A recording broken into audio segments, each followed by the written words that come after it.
There has been a huge announcement about the upcoming game update. Let's talk about it. Hello, heroes and villains. Welcome to Multiverse. So, as I just mentioned, there was a huge DCUO development update. Basically, let's start with development update July 2021. So basically what they're mentioning is that what follows is their plans and transparency is possible based on what we know and expect to be true as of right now. Meaning that this is pretty much what they're planning to do. Could be that there's something happens that make some changes to what they're planning to do, but right now this is what they plan. So here we have a short paragraph about the gist of what the news are. So basically the episode 41 will launch this August, which is pretty much something we expected already. Episode 41 will be a non-traditional episode.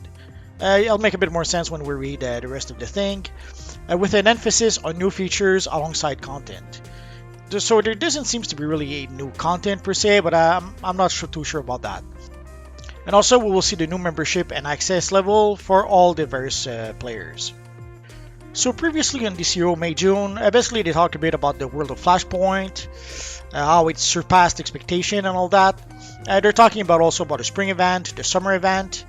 They're talking about the new UI that finally launched after it was a bumpy ride for the new UI, but eventually they managed to add it to the game. And I have to admit, it was a welcome thing. Playing the bounties, thanks to the new UI, it's a bit more user-friendly. Let's say it's a bit less frustrating. I have to admit, sometimes it was a bit frustrating with the bounties, trying to find a phase that either wasn't full or where there actually was people doing the bounties. So now the new phase UI, I have to admit, it's a nice improvement. I probably should make a video about that. I'll have to put that on my to-do list. And they're talking about the new styles and reward we got. The bonus weeks for World of Flashpoint, for the Death of Superman. They're talking about the 6th dimension Kryptonian time capsule. And also they're talking about the new system. They have to be able to report either cheating players or toxic behaviors.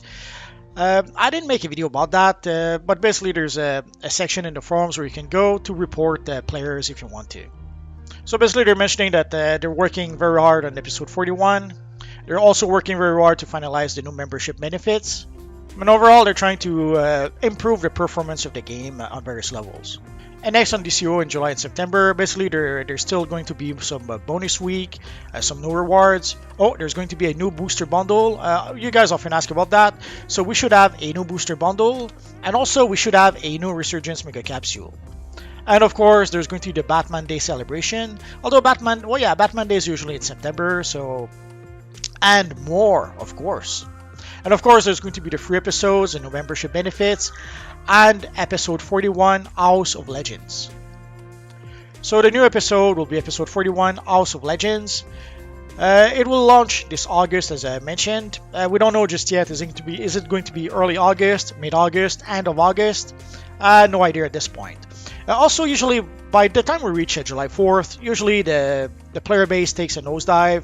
People leave for the summer, so there's usually a lot less people in the game. The same is true also on YouTube. On YouTube, we see viewership drop down like a rock when we pass the July 4th, because people are busy on enjoying their vacations. And especially this year, enjoying the summer will be an important thing.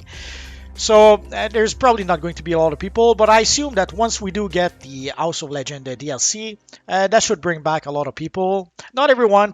Some people will probably still stay on vacation, even if we do get a new DLC. But the new DLC should bring back at least a few people. So basically they're mentioning that this episode will be a significant departure from more traditional episode format. It will focus on new feature and game improvements, as opposed to focusing on adding new missions. And you expect that this will sound worrisome to many. I have to admit, it does sound worrisome a bit. But he's mentioning two things. So first, yes, there will be content to play, rewards and gear to earn, and so on.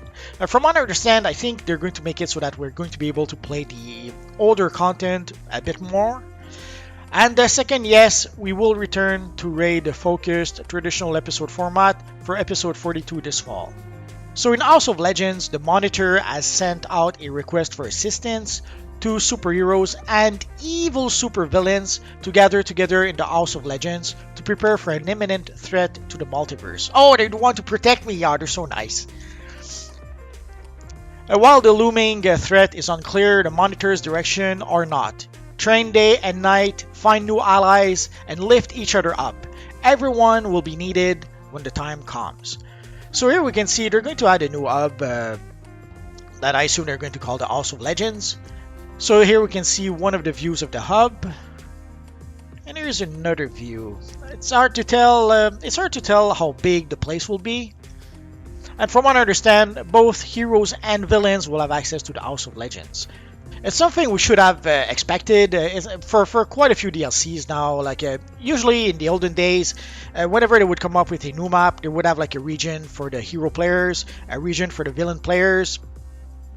And it was also somewhat useful for PvP, but at some point they pretty much gave up on that, and the spawn point was the same for heroes and villains. Like if you look at the Flashpoint map or the Legion of Superhero map, everyone spawns in the same point. It doesn't matter if you're a hero or a villain, and we're using all the same quest givers, the same NPCs to give us quests.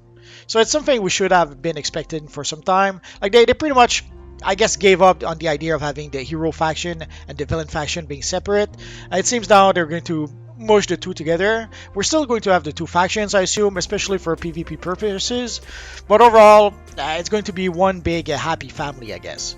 So here we can see new headquarters, the House of Legends. So at the core of the episode will be the new shared hero and villain social hub or headquarters, the House of Legends. This hub will be like the Watchtower or Hall of Doom, except conveniently smaller, packed with functionality, and not confusing, and for both factions. By functionality, I assume they mean crafting stations, mailboxes, and stuff like that. I guess we'll have to wait and see. And they even put the whole thing in bold. So it will be a new shared hero and villain social hub. So new characters in the House of Legends will include Tempest of Friginote, I have no idea who that is, the Monitor, and Harbinger. The Monitor and Harbinger were first introduced, actually, I was going to say they were first introduced in Crisis and Infinite Earth.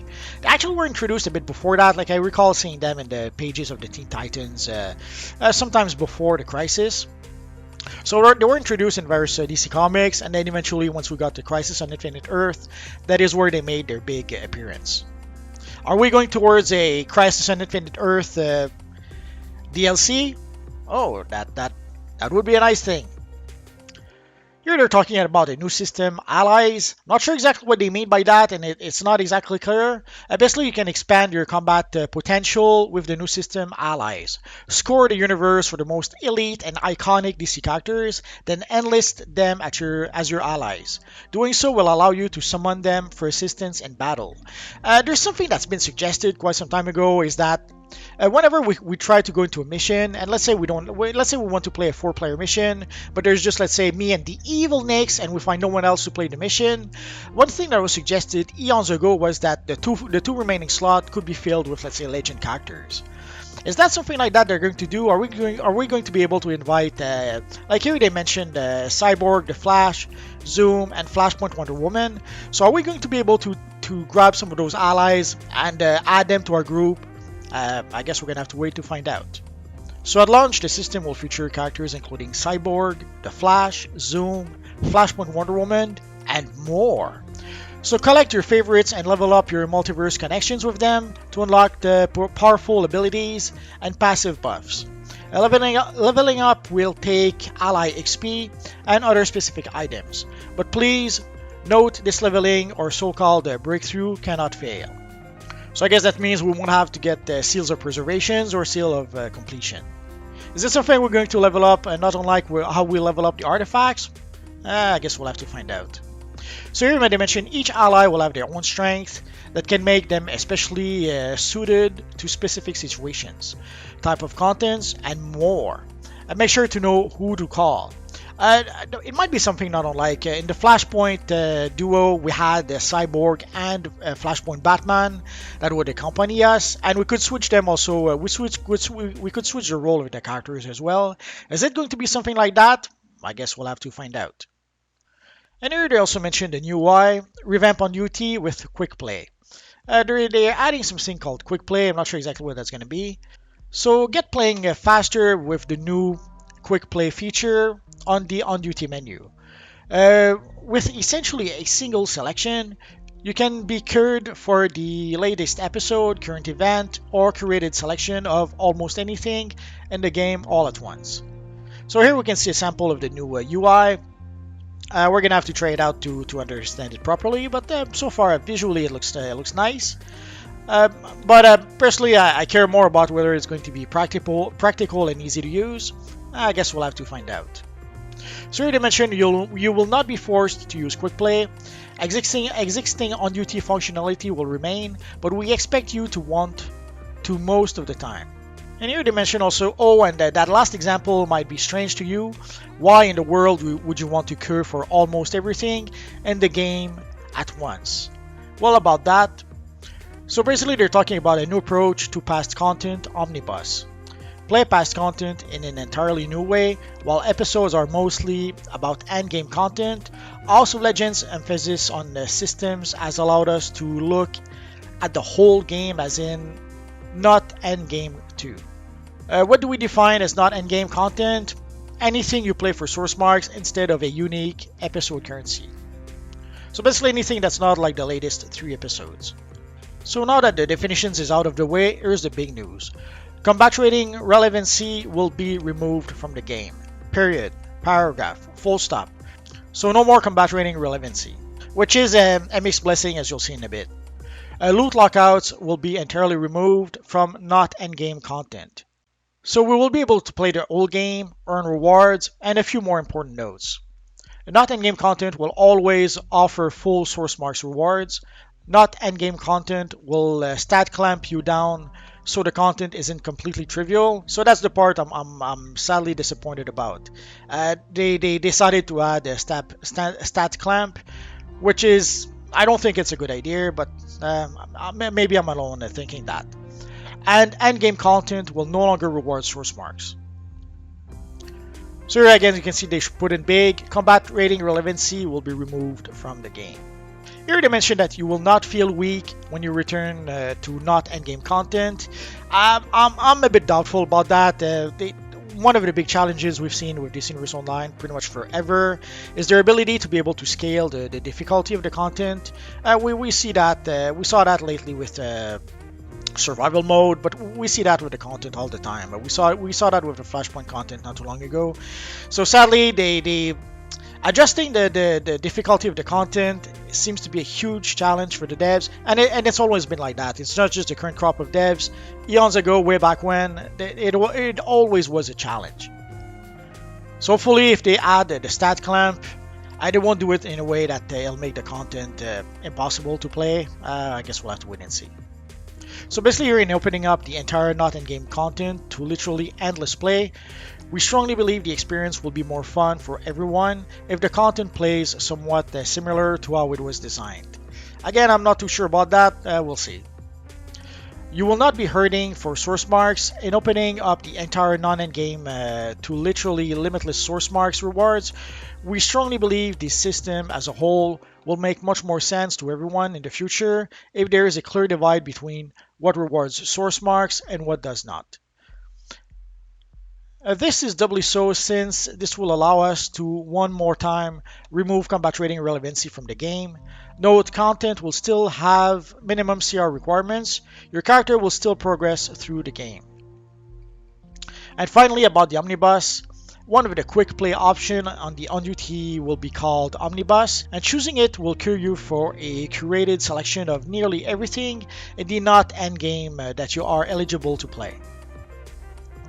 If you just want the next available group for source marks or for completing the new weekly quick play missions, smash the quick play button. If you want to play a specific piece of content, cure for it and you will find a group faster for everyone else smashing the quick play button. The addition of the quick play will mean that all players will find each other faster. I'm curious to see if that's going to work as intended. I guess we're going to have to wait and see for that. So this will be a new era for DCUO. Join us. So here we have the new content format, Save the Universe. In case you forgot, in the blitz of information above, House of Legend will also have content to play, in the form of Save the Universe. The system will present past content favorites leveled up to endgame combat rating requirements, with the rewards to match. In the future, Save the Universe will return as a pseudo seasonal event, but in House of Legends, this content will be how you earn rewards, earn episode currency, and progress your characters. 3 sets of Save the Universe content will cycle in and then out, while this episode is the latest. The first set will feature up-leveled Superman content, the second up-leveled Batman content, and the third up-leveled Wonder Woman content. So Save the Universe will present past content favorites up-leveled to endgame. Each set of content will feature normal and elite version of an up-leveled solo, duo, alert, and raid. The original not up-leveled content will serve as the lower level version of content for this episode. Any of the 3 versions will award the episode's unique currency. We will also seek to improve these instances and address bugs that will include the original instance. So as we run Save the Universe in the future, this will be an ongoing opportunity to revisit and update past content. Save the Universe will not be brand new content as seen in most episodes, but chances are you haven't played it in a while and that you have never played it like this before.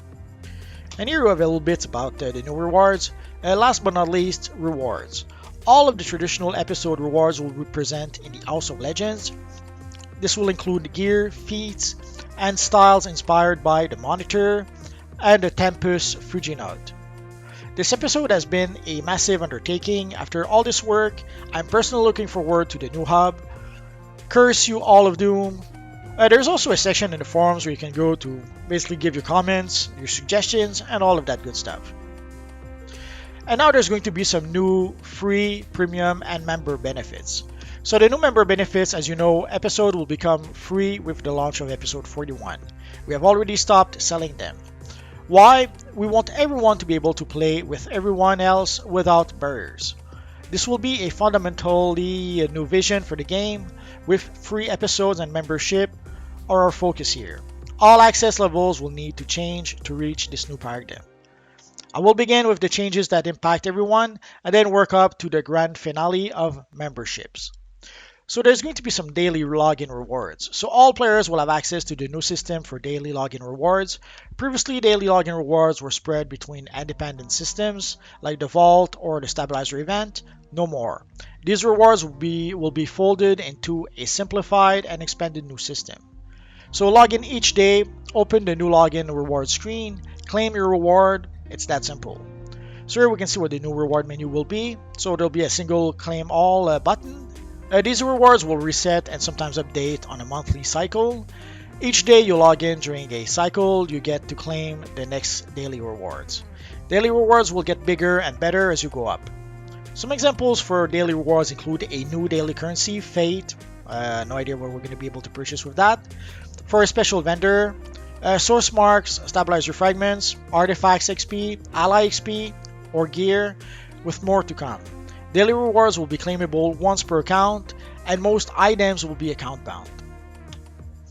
Our target value for the standard daily login reward will be at least $20. When you log in, at least 20 days in a cycle. Access changes for everyone. Changes for every access level will include free episodes, standard daily login rewards, at least $20 of value, full access to lair and utility belt systems, cash cap increase from 2,000 to 50,000, plus 7 additional inventory slots, Prometheum log boxes removed, the reward distributed elsewhere, artifact XP item condensed to save inventory space, that would be nice. Access changes for premium players.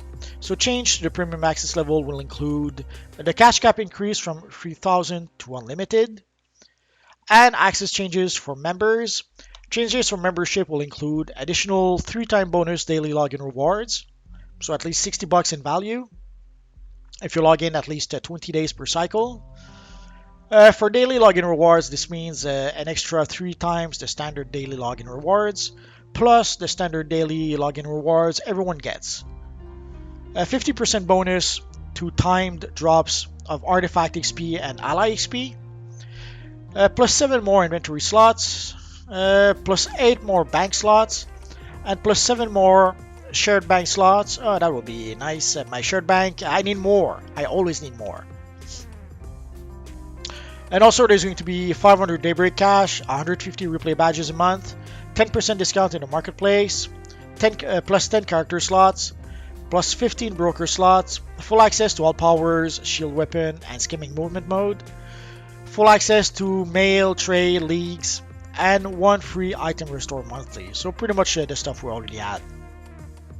So basically they're mentioning they want membership to be such an incredible deal that you feel like a silly playing without it, but not something that feels required to enjoy the game.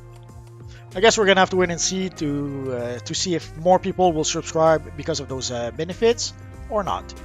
Next, at Dimensional Inc. until July and September, most of our focus will be on episode 41. The new systems here are significant and, as you have seen, game changing.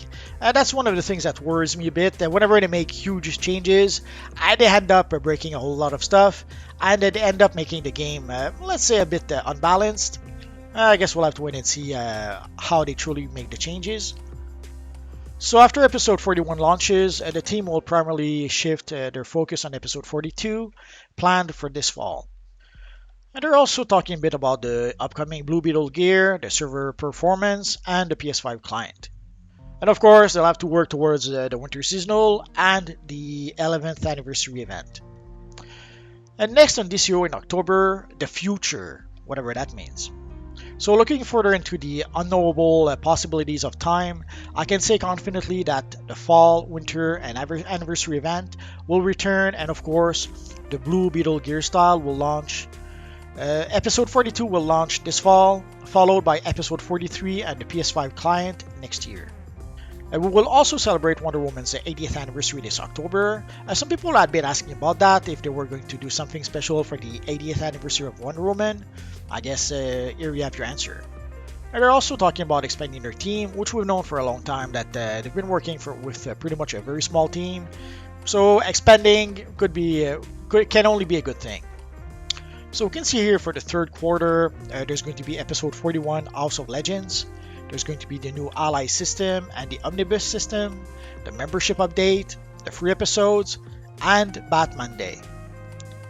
Then for the fourth quarter, we're going to get episode 42, the community style, so the Blue Beetle style that people voted for, the Wonder Woman 80th anniversary, whatever that will be, and the fall and the winter seasonal event. And we do have for the first quarter of 2022 the anniversary event, the Valentine seasonal, and the St. Patrick's event. And sadly for episode 43, and more importantly for the PlayStation 5 client, sadly that will be past the first quarter of 2022. Is it going to be the second quarter? Is it going to be the fourth quarter? We don't know at this point.